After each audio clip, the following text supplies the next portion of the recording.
We headed out into the Pacific Ocean 200 miles off the coast of California to pick up the trade wind that would carry us down toward the equator. Salisbury and his party made the round-the-world expedition aboard the Gypsy. It was a yacht 161 feet long. It had a crew of 18, and there were 13 scientists aboard. We had a laboratory for the development of moving picture film and the preservation of specimens to be collected, an ice machine, and we were well stocked for a long cruise in the tropics. But just before reaching the equator, you run into the doldrums. That's a vast expanse of water where there is very little, if any, wind. We had a diesel engine, and we turned on our power and had no difficulty getting across this quiet expanse of ocean. The boys during that time mended everything but their ways. And here you see Captain Salisbury's cleaners at work. And boy, could they clean. They invented the game of blackjack, and they had me clean the first day in the tropics. Very few of the sailors today know the knots that are necessary in the making of a hammock. This old fellow had been a deep-water sailor. He had been to the tropics before, and he knew that a very necessary part of the equipment was a hammock.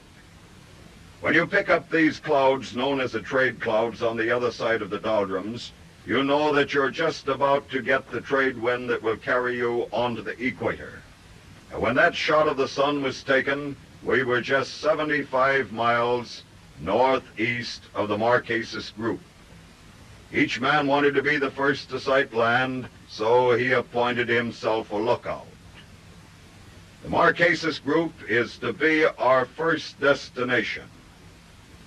It belongs to the French and is formed by a number of small islands.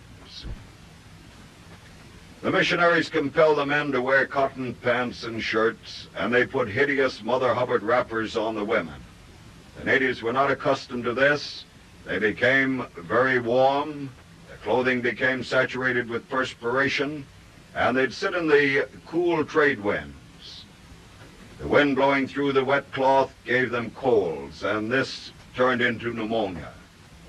And thousands of them died. Today, I doubt very much if there are 300 Marquesans left. They lead a carefree life, these Marquesans, getting as much joy as possible out of each day.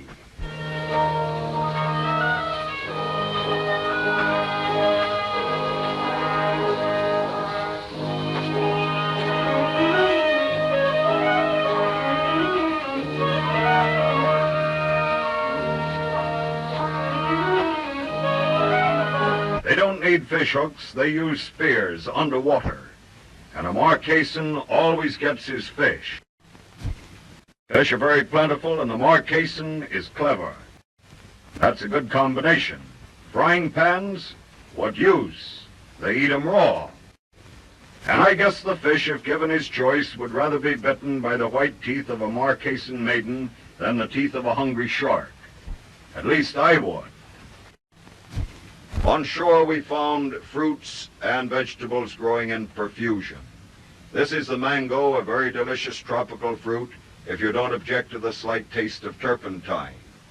But that taste is very slight. You don't notice it after you've eaten the fruit several days. It's delicious, and you don't care how much juice runs down your chin and inside of your shirt. And believe me, that's plenty. The breadfruit grows on a fine, large tree. It's a staple article of diet of the Marquesan. Flowers were everywhere and of every imaginable color.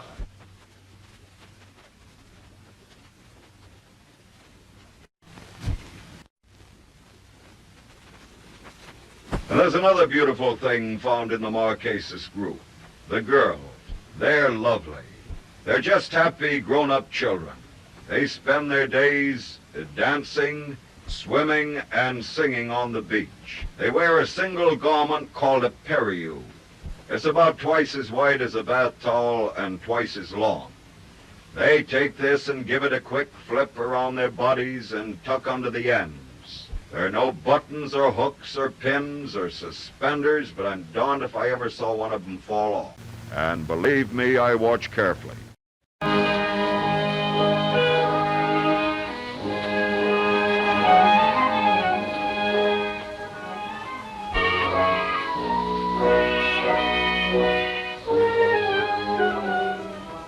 Someday when the picking is good, this girl ought to pick herself a shirtwaist.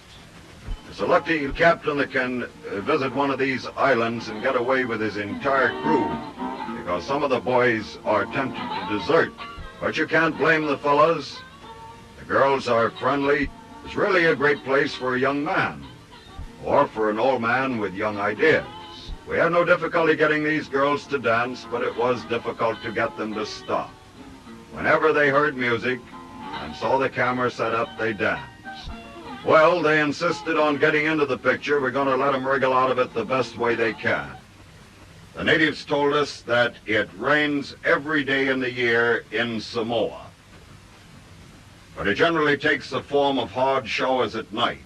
Plenty of sunshine during the day results in a luxurious growth of tropical vegetation. Part of the coast of Samoa, of the island of Tutuila, is rocky, which may differ from your idea of a South Sea Island beach. But they have these palm-lined beaches, and whenever you find one, you generally find a collection of native huts. To be a good South Sea Island dancer requires years of training. You have to start almost from the cradle. This little kitty got a pretty early start. But imagine exercising like this in the hot sun when you don't have to. The sitting Siva dance of the women of Samoa, according to Robert Louis Stevenson, who spent a great many years in the South Seas and who is buried in the Samoan group, is the most graceful dance in the world. Every movement made by these women tell a story. They tell of their past lives, of their present existence, and of their hopes and fears for the future. The women are good dancers in Samoa, but the men are better. The women have a few tasks to perform. But when America took possession of Samoa, the men learned that in America the politicians didn't work. So all the men in Samoa have become politicians. They don't work, all they do is dance and talk politics. And in their dance, their movements tell of the history of Samoa. The Samoans kept no written record of their history. All of the incidents were handed down from one generation to another in the movements of the Siva. It must be very interesting to one who can interpret the movements of this dance. Now you've had your glimpse of Polynesia. You've seen the natives, and you've seen the happy, carefree lives they lead. Now you can compare all this with what you're going to find in Melanesia, for we're just about to cross the 180th meridian, and we'll be among the blacks. It's in Melanesia we find the cannibals and the headhunters. Our first stop will be at the Fiji Islands, a British Crown colony. 75 years ago, to speak of the Fiji Islands brought up visions of cannibalism. But today, according to the British government and the missionaries, cannibalism has ceased.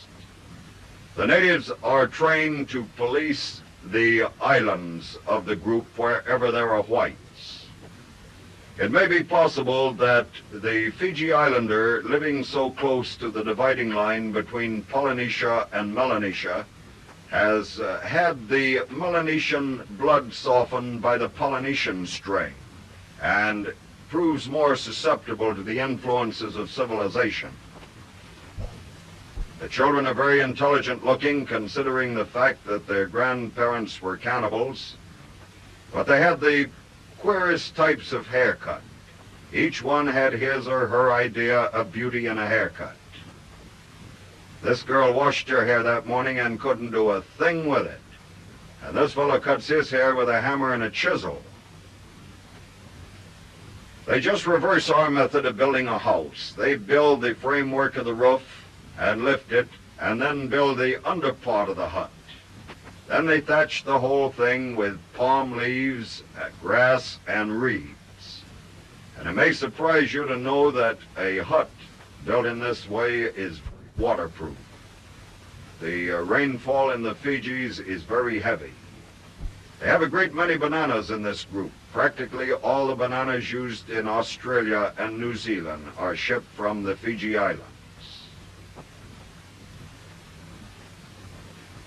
They break each banana from the bunch and pack it separately.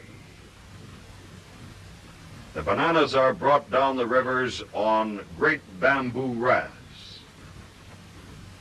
After the raft is unloaded, it's burned, for it's a great deal easier to go back up the river and build another raft than it would be to pull this one back up the swift current.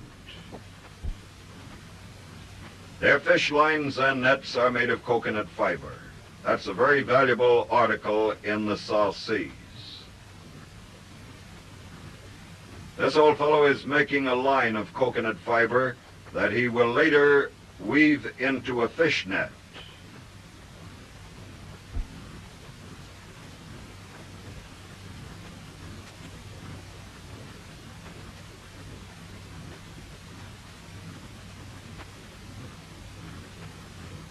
Tortoiseshell hook tied with coconut fiber to a pearl oyster shell attractor makes a very good fish lure for the large saltwater game fish. A Fiji Island sailing canoe would give you nervous prostration. It's a long, narrow canoe held upright by an outrigger. The sail is made of grass cloth and the lines and halyards are made of coconut fiber. When the wind blows very hard, it's necessary for the passengers to ride out on the outrigger to prevent the canoe turning over. But it's a speedy craft and safe if you know how to distribute your weight in a blow. The most interesting part of it, though, is their method of maneuvering. They go as far as they want in any direction, and when they want to retrace their course, they don't come up into the wind with a lot of fuss and bother like a white man. They merely change the position of the sail. And then the bow becomes the stern, and the stern becomes the bow. And merrily they sail along on the way home. The clever white man hasn't thought of that. I think we secured the only moving picture ever made of a tidal wave. You'll notice the water rushes in and covers those reefs to a depth of 11 or 12 feet in a very few minutes. On many of the low islands, a great deal of damage was done, and some of the natives lost their lives. Some of the South Sea Islands are only 3 or 4 feet above high water mark. Port sliding down this natural chute on a hot day. But it was so hard on the elbows, we couldn't sit down for about a week. And the women become very expert boatmen. They do all of the hard work in Melanesia, which includes the Fiji Island. You think a Melanesian would make a woman do any part of the hard work? No, sir. He makes her do it all. Women carry the wood, the man carries the axe. These women are making tapa cloth, the only cloth they had for garments prior to the arrival of the trader, and the edge of one piece pounded into the edge of the other. In this way, they can make a piece of any desired size. We saw some of the chief's trains that were 75 feet long.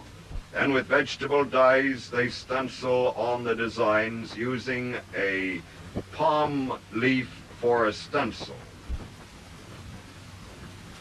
The Fiji Islanders always give everyone of importance a feast.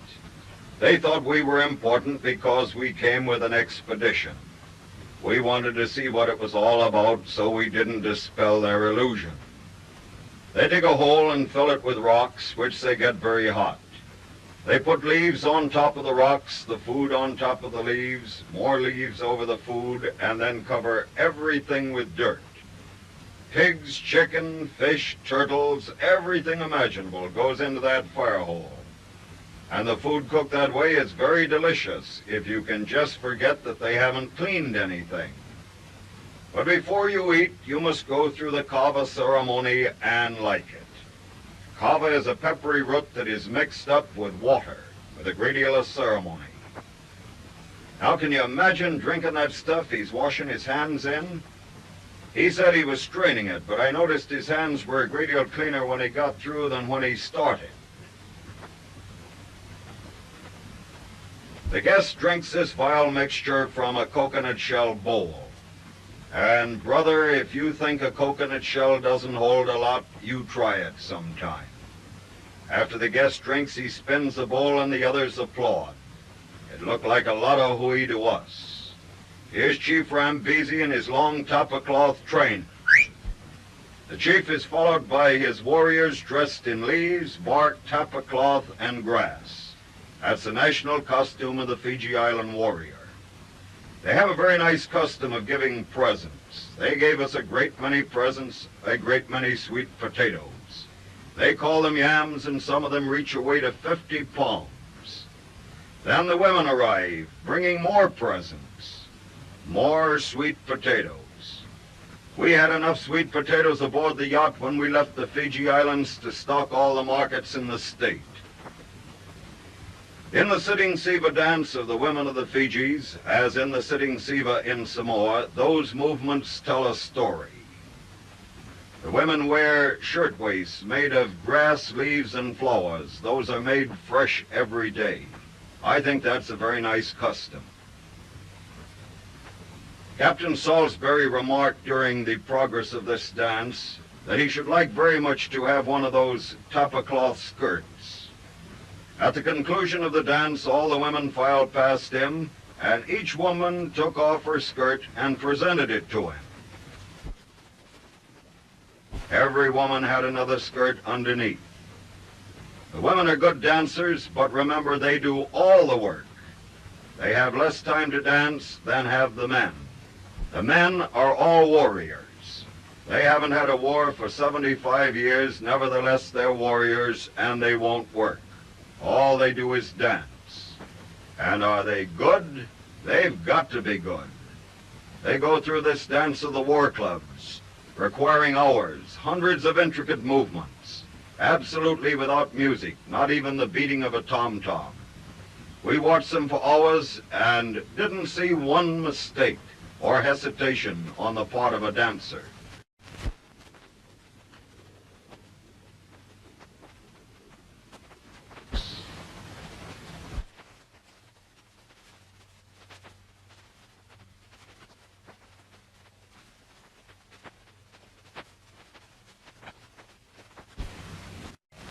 I doubt very much if anywhere in the world is a ballet as perfect in synchronized movement as these warriors of the Fijis dancing the dance of the war clubs. They keep time very much as a musician keeps time on his instrument. They told us that they always dance this dance of the war clubs before starting on a raid. perhaps for the same reason that the North American Indian danced his war dance before he went on the warpath. Now note their features. Remember, 75 years ago, the Fiji Islanders were cannibals.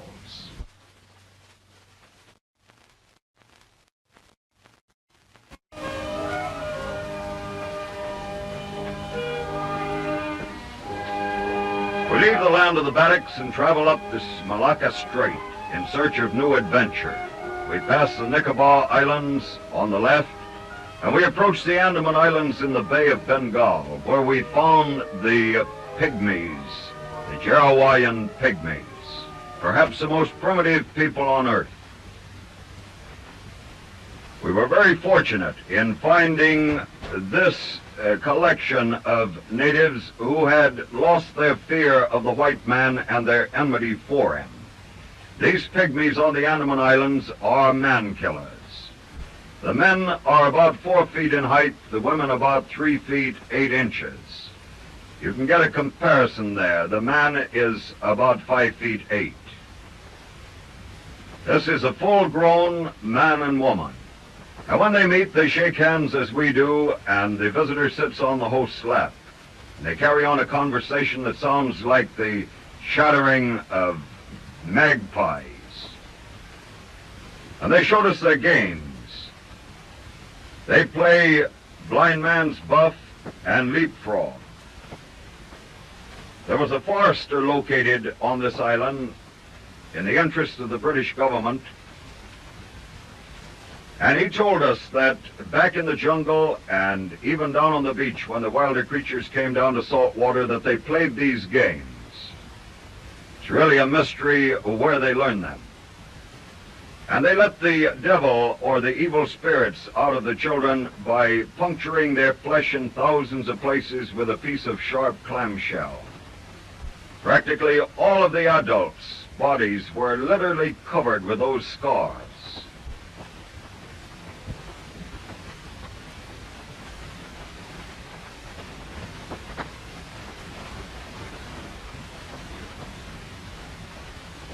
They have a custom of wearing some part of the mate's head when he dies.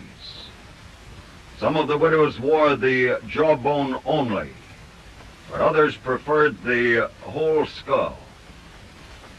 It's a custom that has its merits because you can easily tell a widow. Of course, you can't tell a widow very much, but you know who's who and you can watch your step.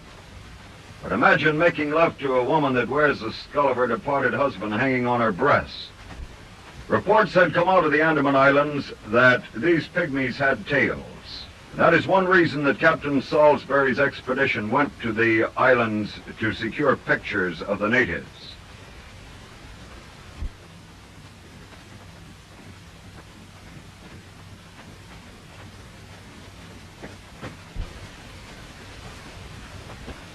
They're very primitive. As I stated, perhaps the most primitive humans on Earth, for they have never learned to build a fire. They eat all of their food raw, and it's a very primitive race indeed that has no habitation or hut. But they live in trees wherever night overtakes them, and we were very fortunate indeed to be able to get these creatures because it's only occasionally that they come down to the salt water in search of turtle. But these, the natives we show you, had made friends with this forester. And he understood their language and acted as an interpreter. And in that way we understood the ceremonies that they showed us and what they signified. A turtle on its back is absolutely helpless. You can go away and leave it and come back and find it just where you left it.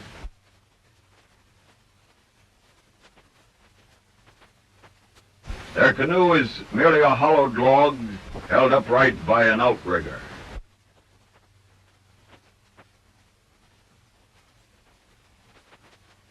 A girl formally marks her transition from girlhood to womanhood by adorning her body with a costume of designs drawn in clamshell line.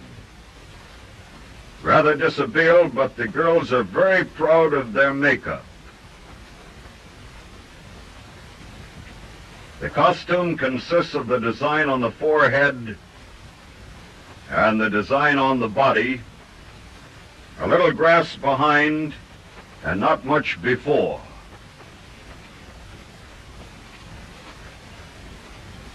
The girl at the left has an open face, wide open in fact. We never knew whether she was smiling at us or getting ready to bite. Now there's another ceremony that they must pass through before they're considered fit to be women. It consists of being kept wet for 3 days with cold seawater while the older women fan her. If she doesn't die of pneumonia, she's considered fit.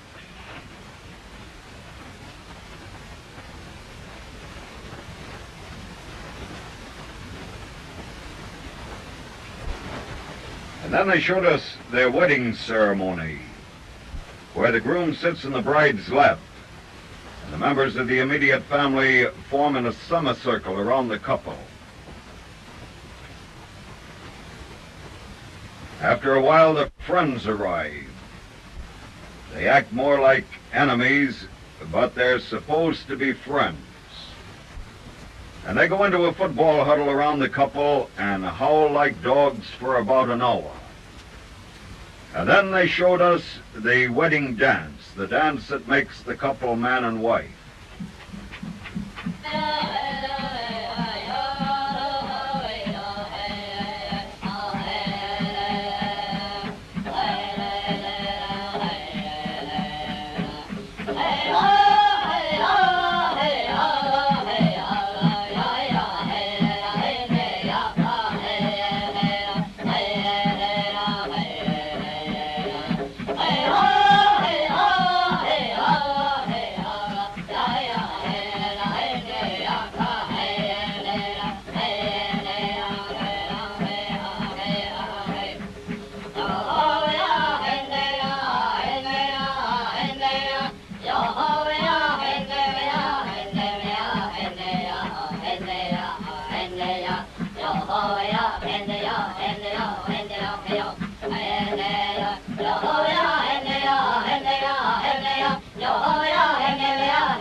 Well, they thought they had given us a good show, and one day they made their way up this trail into the jungle. A jungle so thick that a white man must cut every foot of his way. Going up this waterway, we told them goodbye. Now we're going to take you to one more group of erstwhile cannibals. These are the Papuans occupying islands along the coast of New Guinea. And according to the Australian government and the missionaries, the Papuans were cannibals from 13 to 18 years ago. Here the missionaries have done a very good work. They have raised these natives from the very depth of primitive existence up the scale of civilization to where they are quite civilized in action, if not in dress. They load catamarans with these pots and set sail on a trading expedition. The catamaran is a couple of hollow logs with a platform of bamboo, the mast stepped over to one side, and the crew composed very often of women and boys. Now they have to wait for the wind to blow from the right direction to take them where they want to go, for it's impossible to maneuver these catamarans. Then at the other end, they sometimes wait for months for the wind to blow from the right direction to bring them home. So you can see the schedule of a traveling man in New Guinea is rather uncertain. I doubt very much if you'll ever see another picture of these crab claw grass cloth sails. They're called crab claw sails on account of the shape, and they're made of grass cloth woven by the women. It takes the women months to make one of these sails. It was the only material they had for sail making prior to the arrival of the trader. But he brought cotton duck, and he had very little sales resistance to overcome to get the natives to substitute the cotton duck for the grass cloth. That also released the women from sail making to the gathering of ivory nuts and other things for which the traders were willing to give trade goods. But these sails are very fragile. If they become damp, they mildew, and if they mildew, they're very easily torn by the wind. So today, I doubt very much if you will see a dozen of these sails left along the coast of New Guinea. And it's the only place in the world where these crab claw, grass claw sails were found. Well, when they reach their destination, they run the catamaran up as far as they can on the beach at high tide. And when the tide goes out, it leaves their craft high and dry. And they can do their trading right on the catamaran. There's a lot of fuss and bother when they reach a port because they must lower these sails and furl them and carry them ashore and keep them covered. For as I stated, they're very fragile, and if they become damp, they mildew. The arrival of one of these trading expeditions is quite a social event. On this part of the New Guinea coast, visitors are few and far apart. Building your houses in this way has its advantages because when the tide goes out, it leaves a good yard for the kiddies to play in, and when the tide comes in, it gives the backyard a good cleaning. Their schoolroom is a great outdoors, and they're going to their reading, writing, and arithmetic in a big way. The missionary teachers told us that they very seldom had to mark a student absent. We're going to take you first to the islands of the New Hebrides group. This is a French and British possession. Now, when we approach a Cannibal Island, it's advisable to anchor the boat off a wide beach, so that when you go ashore in your small boats, the water's edge will be quite a ways from the jungle. You won't see the natives at first. They'll be back in the bush, watching you just as suspiciously, perhaps, as you'll watch them. And they have very good reason to be suspicious of a white man. You may have to spend several days at the water's edge displaying trinkets before the natives come out of the bush. They first send out the small boys, and if nothing happens to the small boys, then the men come out. They'll bring out pigs and chickens, vegetables and fruit to trade for the trinkets they know we'll have for them. These are real cannibals. They're the Melanesian type. And the pipe was the favorite article we had. They wanted some paint. The only thing we had was enamel. They took it and painted their faces with it. It was guaranteed not to come off with steam or hot water, so I guess they're still wearing it. They have the mentality of 3 or 4-year-old children and the bodies of adults. These hats were supposed to frighten undesirable visitors away from their island, and they didn't want us to go back into the interior. This always worked on the superstitious tribes from other islands, but naturally it had no effect on us, so they finally gave it up and disappeared in the jungle. Sometime later, when we followed them, we found their village, a very evil, vile-smelling place.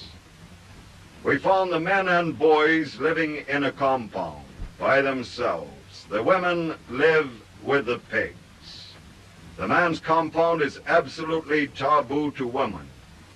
If a woman enters a man's compound, she is killed instantly. That may sound silly in this day of civilization, but I assure you it's one of the many brutal customs practiced by the cannibals of the New Hebrides.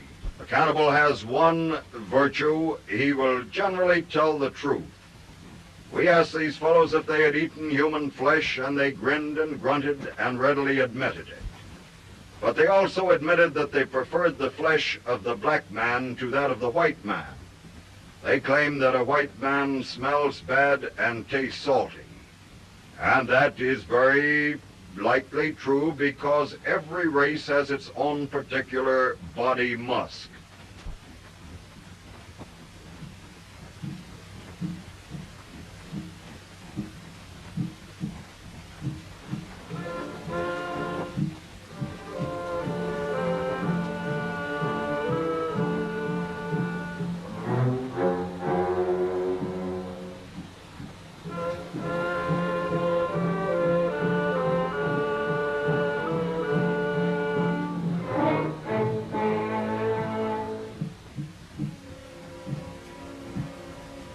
The deep note of the tom-tom has called in these savages from all over the island for this ceremony.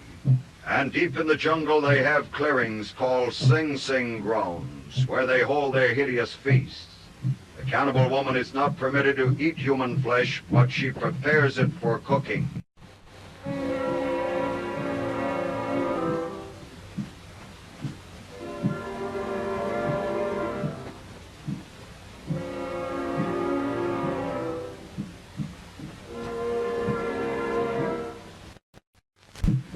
One of these ceremonies starts with a dance early in the morning.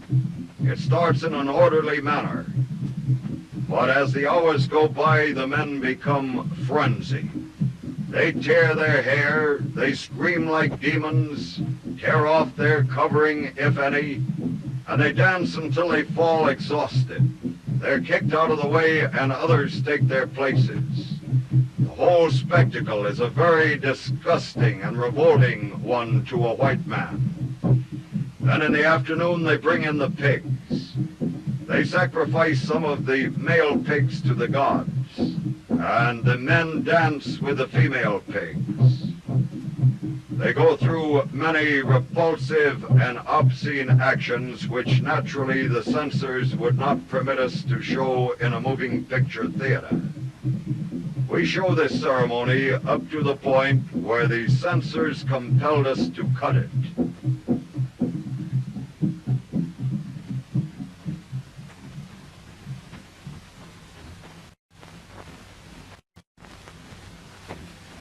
We were at Malakula Island about 10 days before we could get these natives out of the jungle in a group. They'd come out one or two at a time, but we wanted a group picture. It was impossible to go back in the jungle and photograph them due to the fact that the light at noon is just like twilight. This is due to the dense vegetation. We finally got them out on the beach and made pictures of the boys first. The boys are not too hard looking, although they do have very cruel eyes and treacherous mouths. But the adults are very fierce and very treacherous. Every man wears a piece of bamboo through the cartilage of the nose. And among these savages, too, the pipe was the favorite article. We have found that no matter how primitive a race, it knows how to smile. You're apt to wonder when a cannibal smiles at you what he's thinking, and you're pretty apt to hope he isn't thinking of calories. Here's a jolly little playmate. Many of them had guns, and they claimed that they had killed white men for them. You can believe this because it's about the only way they can get a gun. It's a very serious crime against the British government to sell them guns or ammunition. And that's the thing that they want more than anything else. Missionary boat put into this bay, and cannibals came out to the missionary boat to listen to the organ. They call it the Sing Sing Bacchus. They can't say box, they say Bacchus. Now, these being the best dressed man in the tribes, we decided to have a style show. We're going to show you what the well-dressed cannibal will wear this year.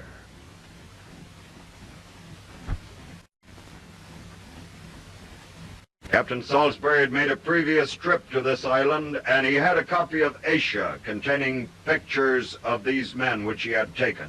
They got a great bang out of seeing their own pictures in that publication.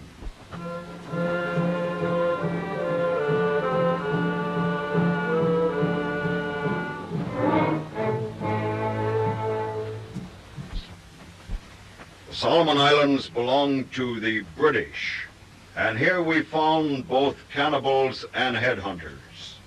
There's a large island of Maleta in this group, and years ago the bush cannibals drove the shore cannibals away. The survivors took up refuge on coral reefs that surround this island of Maleta, and during the past several hundred years they've been going back to the mainland, bringing out canoe loads of rocks and dirt. They've built those small islands up until they can live on them very comfortably. That little pickaninny isn't much help to the old man, but he looks good in the picture. This fellow showed us what would happen if he sat 1 inch off balance in this little 10-pound canoe.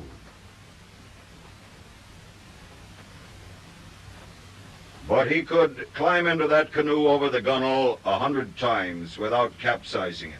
That's quite a stunt. There wasn't a member of our party that could sit in that canoe and paddle it 1 minute without capsizing it. The men on the small islands are known as saltwater men. All the small islands are protected by rock walls. These walls serve two purposes. They protect the inhabitants from the raids of the cannibals and headhunters from the other islands, and they also protect them from the storms. Life in the Western Pacific is pretty much a case of the survival of the fittest.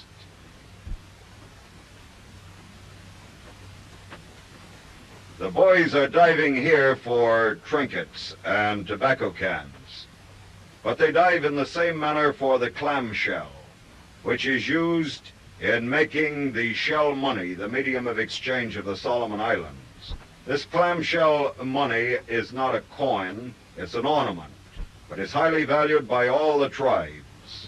Most of the tribes are too lazy to make it.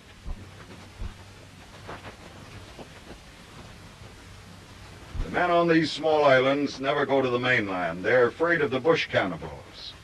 But once a week they send the women over with the fish they catch in these fish traps and shell money to trade with the bush cannibals for vegetables and fruits, things they are unable to produce on the small islands. The bush cannibals declare this truce once a week. The women set sail on a trading expedition. We followed to see what would happen, and as it happens so often in life, nothing happened. The bush cannibals came out of the interior, the men carrying nothing, the women heavily laden, and they met the women coming over from the small islands. Now we're going to show you the Solomon Island cannibals. You'll notice that he looks cleaner and more intelligent.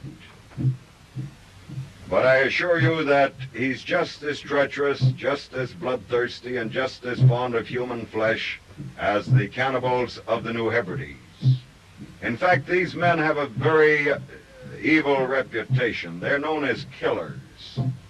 I believe they'd kill their father for a half a string of shell money. The British government is constantly sending expeditions after these men. Not long ago, the natives of this village killed the crew of a trading schooner. And the government sent a gunboat out, shell this village, and kill some of these men. Those that they capture, they take to their settlement at Tulagi, where they have a stockade and a gallows, and where they're executed. It's very possible that some of the very men you see in this picture have been either killed or captured. When they reach the shore, the women drop exhausted from their hard journey, but the men dance for hours. They dance to the music of the most primitive instrument of man, the hollow log. To the rhythm that comes from this log, when men beat it, these fellows dance. You notice some of them are wearing undershirts. We traded our undershirts for war clubs and spears. When we left this island, we had plenty of weapons, but were short on underclothes.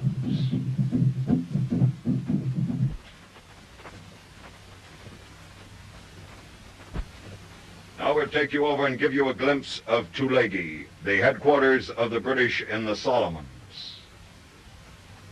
Just a handful of British and a number of native guards populate this small settlement. Here is where they confine the cannibals they capture after depredations against the white men. And they give them the little necktie party on this gallows. It's always a very splendid lesson to the man they hang, but it doesn't seem to make any impression at all on the others. We went in too close to this island, and the current put us ashore on that reef. It was necessary to lighten the boat. We went ashore and took up our headquarters in a hut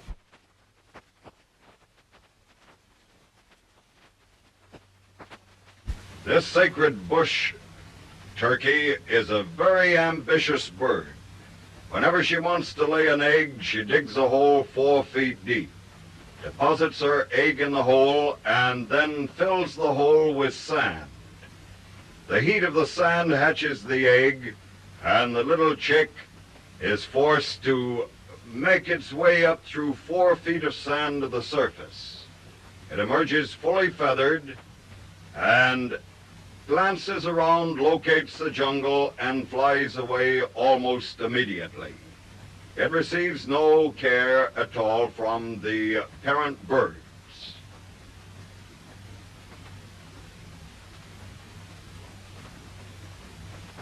The natives gather the eggs, but they never kill the birds themselves.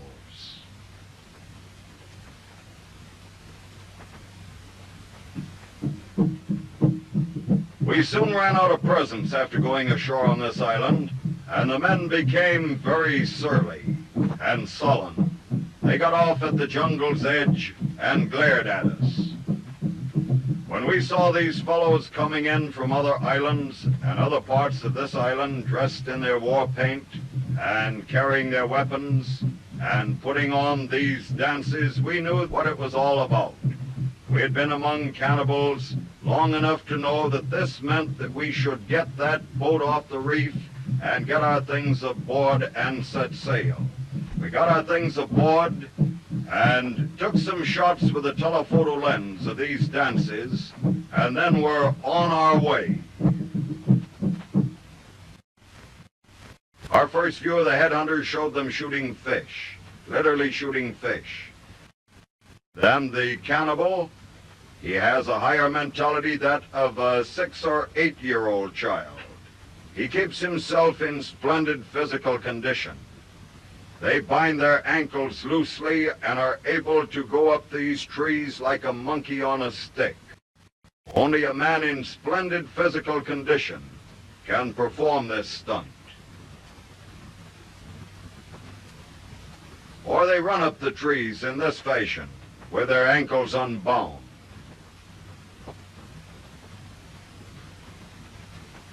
The coconut tree is a very valuable plant in the South Seas. I doubt very much if the natives could exist 5 years without it. The fronds of the palm furnish coverings for their huts. The natives eat the meat of the coconut and drink the milk, and coconut fiber has hundreds of uses. For everything that we use, wires, screws, pins, tacks, paste, nails, they use coconut fiber. Then another vegetable that is very valuable is the climbing vine. They use this when they need a heavier binding to take the place of rope. And 2 men with several loops of this vine can go to the top of the tallest tree, no matter how large the tree is in diameter. The man below passes the loop to the man above. And when they want to come down, they use a long length of this, get it between their toes to act as a brake, and they slide down. Every stalk of the traveler's palm contains a drink of cold, pure water. It's quite the purest water found in that part of the world.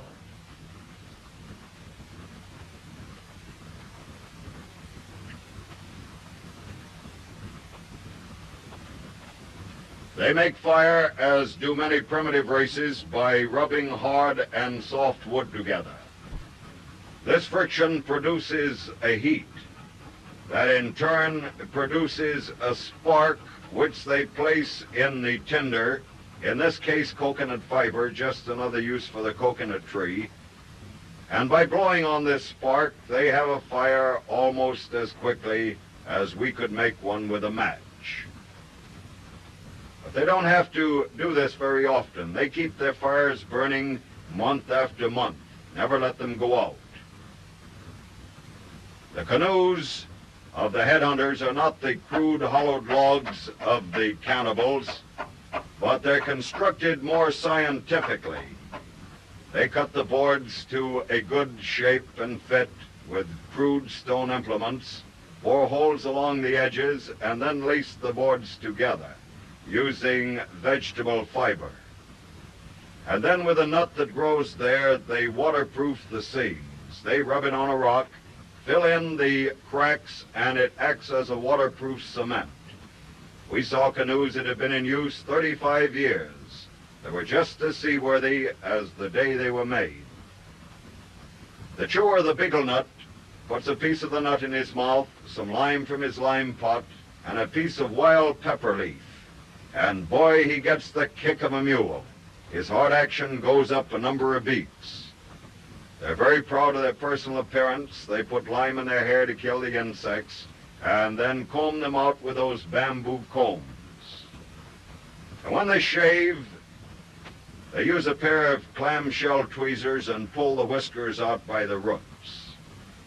It doesn't seem to cause them any discomfort at all. I doubt very much if they have the same nervous system that we have.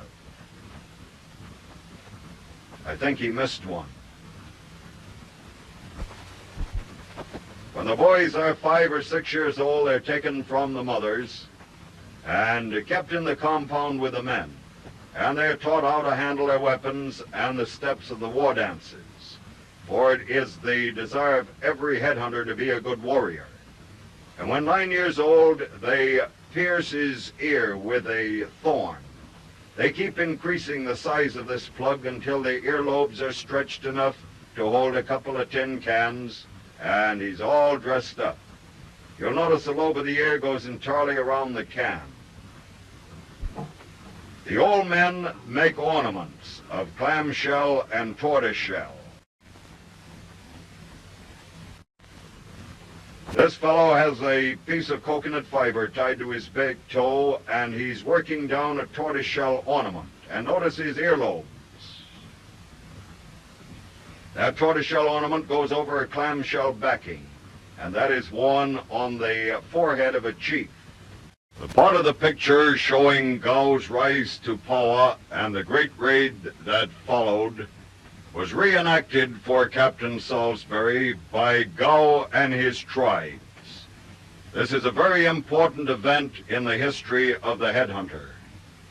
But we photographed it not because of its historical importance, but because it is perhaps the only opportunity that civilized people will have of seeing actual headhunters engaged in a raid in the headhunter country and over the ground that the original action took place.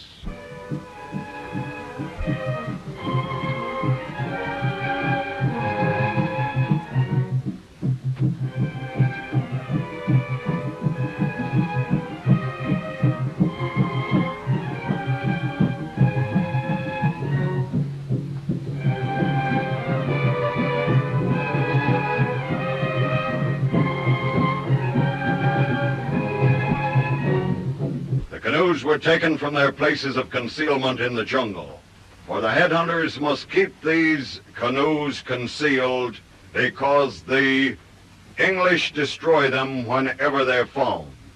The English know that they'll only be used at the time of a raid, and every raid is a very bloody affair. They all gathered at Bilwa for a great council of war, all the chiefs and their warriors. And at this council, the plan of action was discussed. And it was also decided that only the young men should be taken on the raid. This didn't please the old fellows. They wanted to go. This old man pointed to the ring on his breast. He said, "That shows I've killed a chief. And for every ring on my arm, I've got a skull in my skull house." Headhunters take the heads of their enemies as a religious ceremony. If anything of an unfortunate nature occurs, such as a stealing of that girl or the shipwrecking of a canoe, they think their god, the Uri is angry, and that they must secure heads of their enemies to pacify him.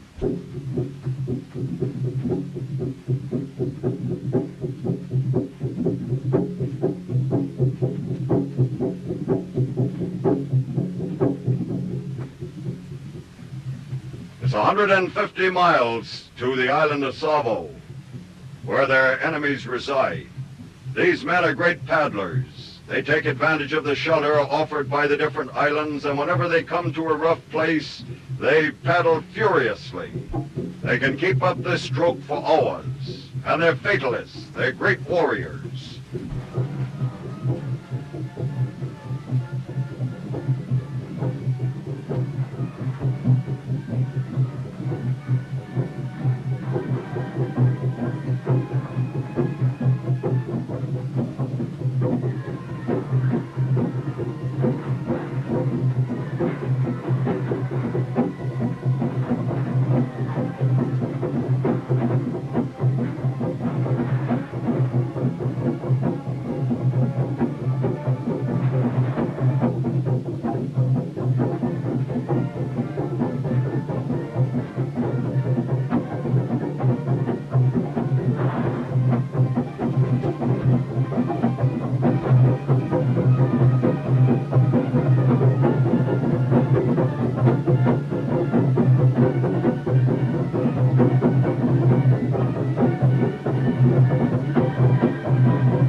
Victors hold a 3-day celebration. This gives them an opportunity to prepare the skulls to place in their skull houses.